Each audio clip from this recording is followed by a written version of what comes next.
அனைவருக்கும் வணக்கம். Let's learn project management சீரீஸில் 9வது வீடியோவோட 2வது பார்ட் இது. போன வீடியோ ரொம்ப லென்த்தியாக போனனால அதை கட் ஷார்ட் பண்ண வேண்டியதாக போயிடுச்சு. இன்றைக்கி 2வது பகுதியை பார்ப்போம்.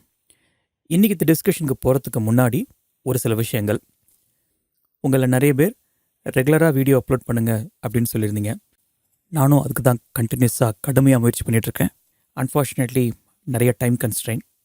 எங்களோட organization is into professional project management consulting including trainings to corporate. நாங்கள் நிறைய கார்ப்பரேட் கம்பெனிகளுக்கு இது வரைக்கும் ப்ராஜெக்ட் மேனேஜ்மெண்ட் ட்ரைனிங் கண்டக்ட் பண்ணியிருக்கோம் on various format. It could be based on PMBOK 6 அல்லது ஃபண்டமெண்டல்ஸ் ஆஃப் ப்ராஜெக்ட் மேனேஜ்மெண்ட். இப்போ நீங்கள் பார்க்குற வீடியோக்கள் மாதிரி. When it comes to YouTube, நான் ஒரே ஆள் கண்டென்ட் க்ரியேஷன்லேருந்து வீடியோ எடிட்டிங் அண்ட் அப்லோடிங் வரைக்கும் மேனேஜ் பண்ண வேண்டியதாக இருக்குது. அதனால் சில நேரங்களில் தாமதமாயிடுது. கோயிங் ஃபார்வர்ட் வீக்லி அட்லீஸ்ட் ஒரு வீடியோவாவது அப்லோட் பண்ணுறதுக்கு முயற்சி பண்ணுறேன். ஆல்ரைட், நம்ம இன்றைக்கி இந்த டிஸ்கஷனுக்கு போவோம். போன எபிசோட்லேயே பார்த்தோம், ஒரு ப்ராஜெக்டில் ஏகப்பட்ட ஸ்டேக் ஹோல்டர்ஸ் இருப்பாங்க. அவங்க எல்லாத்தையும் ஒரே மாதிரி தான் நம்ம ட்ரீட் பண்ணணுமா அப்படின்னு ஒரு கேள்வி வச்சோம். அதற்கான பதில் ஆப்வியஸ்லி நாட். ஏன்னா சில ஸ்டேக் ஹோல்டர்ஸ் ரொம்ப முக்கியமான ஆட்களாக இருப்பாங்க, சில stack holders not so much important.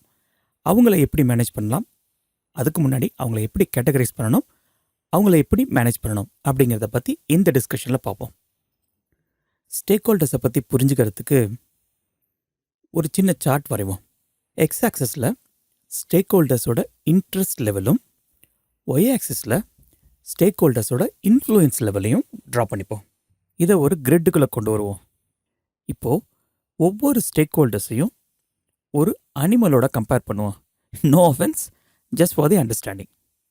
Okay, ஒவ்வொரு அனிமலுக்கும் ஒரு லெவல் ஆஃப் ஆக்டிவ்னஸ் அப்படின்னு ஒன்று இருக்கும். அதே போல் அந்த அனிமல் கடிச்சதுன்னா அதோட பைட் எந்த அளவுக்கு மனுஷனுக்கு இம்பேக்டை க்ரியேட் பண்ணும் அப்படிங்கிறதுக்கு ஒரு மெஷர்மெண்ட் இருக்குது.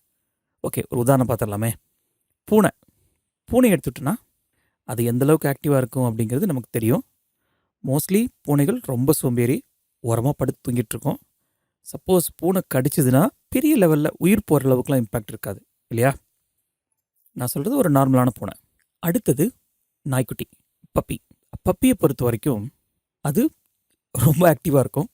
நீங்களே பார்த்துருப்பீங்க, அங்கே ஓடவும் இங்கே ஓடவும், ரொம்ப சுறுசுறுப்பான விலங்கு. அது கடிச்சதுன்னா அஃப்கோர்ஸ் கொஞ்சம் சீரியஸ் தான். நம்ம ராஜபாளையம் இந்த மாதிரி நாய்களை விட்டுருவோம். பட் பொதுவாக நாய்கள் கடிச்சதுன்னா உயிர் போகாது, பட் கொஞ்சம் சீரியஸ்னஸ் தான். அஃப்கோர்ஸ் ரேபிஷ் வந்த நாய் கடிச்சதுன்னா உயிர் போயிடும், பட் அதெல்லாம் எக்ஸப்ஷன்ஸ், அதை விட்டுடுவோம். அடுத்தது அலிகேட்டர். அலிகேட்டர் எப்படி இருக்கும்? ரொம்ப சோம்பேறிகள், சேத்துக்குள்ளே அப்படியே படுத்துட்ருக்கோம். ஆனால் கடிச்சதுன்னா உயிர் பழைக்க வாய்ப்பே இல்லை இல்லையா? அடுத்தது டைகர். நம்ம ஜூவில் பார்க்குற டைகர்ஸ் எடுத்துக்க வேணாம், நேட்ஜியோவில் பார்த்துருப்பீங்க. ஏராளமான டைகர்ஸ், அதோட ஆக்டிவிட்டீஸ்லாம் நைட்டில் வேட்டையாடுறதுக்கு பல கிலோமீட்டரில் போகும். அந்த அளவுக்கு ஆக்டிவான அனிமல். அதே போல் அதோட பைட் இம்பேக்ட், அநேகமாக புலி கழிச்சு உயிர் பிடிச்சவங்க யாருமே இருக்க முடியாது இல்லையா? ஸோ ஸ்டேக் ஹோல்டர்ஸும் இதே போல தான் 4 வகையாக இருப்பாங்க. ஒன்று இன் டேர்ம்ஸ் ஆஃப் இன்ட்ரெஸ்ட், அதை ஆக்டிவ்னஸோட கம்பேர் பண்ணலாம். And the next one is influence, அதை பைட் இம்பேக்டோட கம்பேர் பண்ணலாம். ஓகே, ஒரு உதாரணம் பார்த்துடலாம், நமக்கு ரொம்ப ஈஸியாக புரியும். டைகர் அந்த கேட்டகரியில் எந்த மாதிரியான ஸ்டேக் ஹோல்டர்ஸ் வருவாங்க? Exactly, project sponsor. ஏன்னா நம்ம முன்னாடியே பார்த்துருக்கோம், ஸ்பான்சரோட one of the key responsibility use to fund the project. So பணம் போட்டவர் ஆப்வியஸ்லி நிறைய இன்ட்ரெஸ்ட் இருக்கும், நிறைய ப்ராஜெக்ட் இன்ஃப்ளூயன்ஸ் பண்ணுவார். அண்ட் தி எண்ட் கஸ்டமர், நம்ம வீடு கட்டுற எக்ஸாம்பிளில் பார்த்தோம், the buyer is also one of the project stack holder.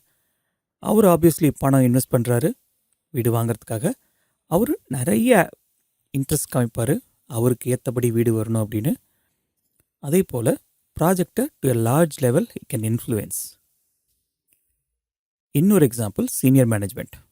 ஸ்பான்சரை விட அதிகமான இன்ட்ரெஸ்ட் சீனியர் மேனேஜ்மெண்ட்டுக்கு சர்டன் கீ ப்ராஜெக்ட்ஸில் இருக்கும். ஏன்னா senior management is the one who invested for the project. Of course அதனால் அவங்களோட ஆக்டிவ்னஸும் அதிகமாக இருக்கும், இன்ஃப்ளூயன்ஸும் அதிகமாக இருக்கும். And the last one is you, the project manager.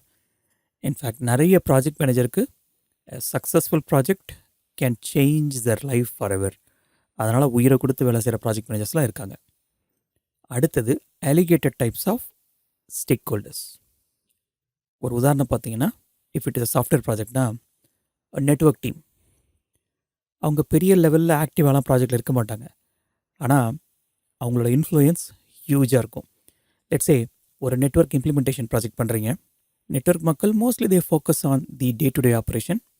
ஆனால் சப்போஸ் நீங்கள் பண்ண போகிற ப்ராஜெக்ட்டு ஒரு 15th ஃப்ளோரில் நெட்வொர்க் வந்தால் தான் வேலை செய்ய முடியும் அப்படின்னு இருக்கும்போது நெட்வொர்க் மக்கள் ரொம்ப கூலாக வந்து சொல்லுவாங்க, 15th ஃப்ளோருக்குலாம் வயர் இழுக்க முடியாதுங்க, கேட் 6லாம் போட முடியாதுங்க, கேட் 6E போட முடியாதுங்க, கேபிள் வராது, இல்லை அங்கே லொக்கேஷன் கன்ஸ்ட்ரெயின்ட் இருக்குது, வைஃபை ரவுட்டர்லாம் வைக்க முடியாதுன்னு சிம்பிளாக சொல்லிவிட்டு மொத்த ப்ராஜெக்டை கொலாப்ஸ் பண்ணிட்டு போயிடுவாங்க. ஸோ இந்த மாதிரியான ஸ்டேக் ஹோல்டர் பார்க்க தான் ரொம்ப சைலண்ட்டாக இருப்பாங்க, பட் ரொம்ப வயலண்ட்டான ஆளுங்க. We should be very careful with them.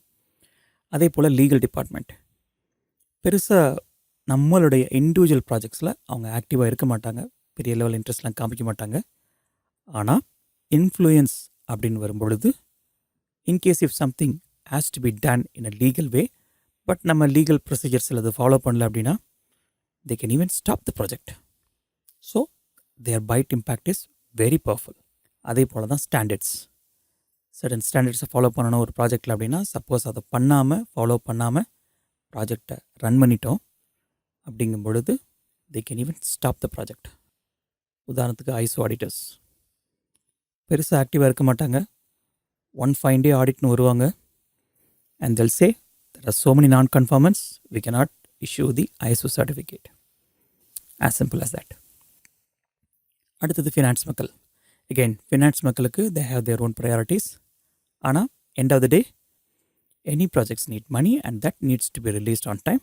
So finance people will have a huge impact on the project. அடுத்தது பப்பி, நாய்க்குட்டி கேட்டகரி. கிளாசிக்கல் எக்ஸாம்பிள் பார்த்தீங்கன்னா டீம் மெம்பர்ஸ். உயிரை கொடுத்து வேலை செய்வாங்க, அவ்வளோ ஆக்டிவாக ப்ராஜெக்டில் இருப்பாங்க. ஆனால் அவங்களால ஒரு பெரிய லெவலில் ப்ராஜெக்ட் இன்ஃப்ளூயன்ஸ் பண்ண முடியுமா? whether they can stop the project or whether they can steer the project, no, obviously not. அவங்களால வேலை செய்ய முடியும், ஸோ ஃபுல் ஆக்டிவாக இருப்பாங்க, பட் த இன்ஃப்ளூயன்ஸ்னு வரும்போது இட் இஸ் லிமிட்டட். இன்னொன்று தி காம்படிட்டர்ஸ். அஃப்கோர்ஸ் நம்ம கம்பெனியில் என்ன நடக்குது அப்படிங்கிறது தெரிஞ்சுக்கிறதுல ரொம்ப ஆர்வமாக இருப்பாங்க. ஆனால் அவங்களால ப்ராஜெக்ட் இன்ஃப்ளூயன்ஸ் பண்ண முடியுமா? Almost certainly not. Of course spy வச்சு பண்ணுறது அதெல்லாம் டிஃப்ரெண்ட் கேட்டகரி, பட் டைரக்ட்லி அவங்களால பெரிய லெவலில் ப்ராஜெக்டை இன்ஃப்ளூயன்ஸ் பண்ண முடியாது. when it comes to the kitten, the last category, the example could be logistic people, the supply chain people. இவங்கெல்லாம் classical examples. Right. So in summary, இதில் யாரெல்லாம் ப்ரைமரி ஸ்டேக் ஹோல்டர்ஸ் இருப்பாங்க? Exactly, the tigers will be the primary stakeholders, and depends on the project, even alligator could be, but mostly alligators will be the secondary stakeholders, and puppies and kittens will be the tertiary stakeholders. So projectல யாரை நீங்கள் ஆக்டிவாக manage பண்ணணும்? Exactly, the primary stakeholders who are like the tigers. அவங்களை எப்படி manage பண்ணணும்னா, you need to manage them closely, have a regular interaction. அவங்களோட requirement என்ன, ப்ராஜெக்டில் என்ன எதிர்பார்க்குறாங்க அப்படிங்கிறதுல have a close eye and manage them closely. When it comes to alligators, you need to keep them satisfied. ஏன்னா alligator may look silent, but it's a violent one. So you need to keep them satisfied. When it comes to the puppy kind of a thing, you need to monitor them. என்ன பண்ணுறாங்க? Because the puppy should not become a tiger or an alligator. So you need to monitor them. And the last one is the kitten. You need to keep them informed. Project என்ன நடந்துட்டுருக்கு, அவங்களோட சப்போர்ட்டோ அல்லது அவங்களுடைய ஹெல்ப்போ எப்போ தேவைப்படும் அப்படிங்கிறத you need to keep them informed. So they will not become as a bottleneck as the project progresses. இதில் இன்னொரு முக்கியமான விஷயம், let it be kitten or the puppies, அவங்க அலிகேட்டராகவோ அல்லது டைகராகவோ மாறாமல் பார்த்துக்க வேண்டியது ரொம்ப ரொம்ப ரொம்ப முக்கியம். ஆல்ரைட். ஸோ ஒரு ப்ராஜெக்டை ஸ்டார்ட் பண்ண உடனே உங்களுடைய முதல் வேலை, identify every single stakeholder in the project and categorize them whether they are primary, that is tiger, or secondary, like the alligator, or the territory like the puppy or the kitten, and manage them accordingly. So இன்றைய டிஸ்கஷனை இதோட முடிச்சுப்போம். Let's meet again.